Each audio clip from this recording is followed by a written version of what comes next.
Hi guys, ito po ay second videos ko po. Video ko po.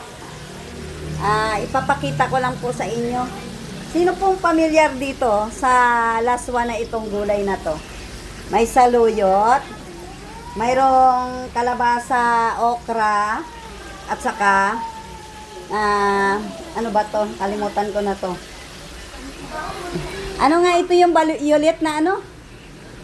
Violet na gulay? Alugbati guys. Sorry po, nakalimutan ko. Yung alugbati ay pampababa ng sa may mga high blood, no? Pwede po ito. Laswa lang po ito. Ito po, nilagyan ko ng gabi. Pwede mo lagyan ng gabi po pag gusto nyo. Ito, pinirito ko yung pinirito ko po yung ano, yung boneless kanina, no? Ayan.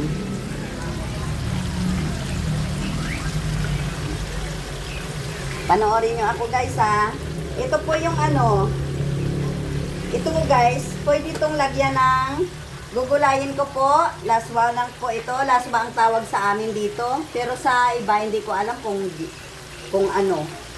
Kung dininding or ano. Ito po ay ilagay ko lang dyan para may lasa.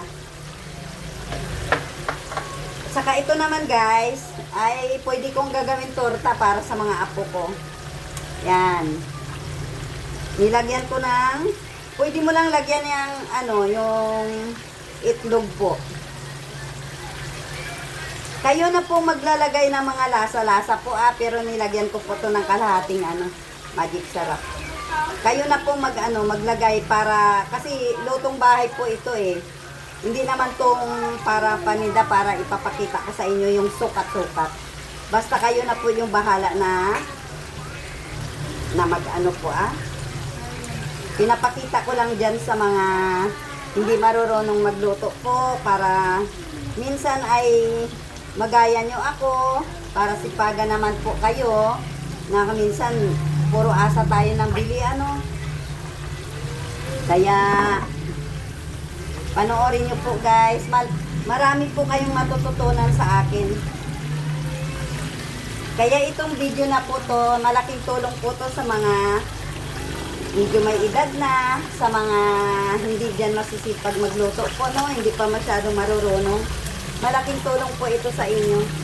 Guys, panoorin nyo po hanggang sa huli po Sobra ako nagpapasalamat sa inyo.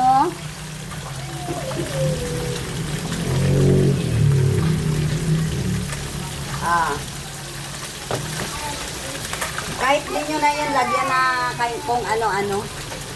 Lagyan nyo lang na kalahating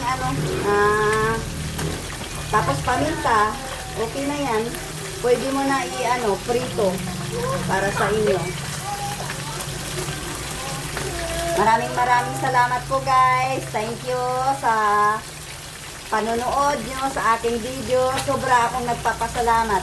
Sana marami po kayong natututunan sa aking mga pang-araw-araw na luto. Hi, I love you all. Bye.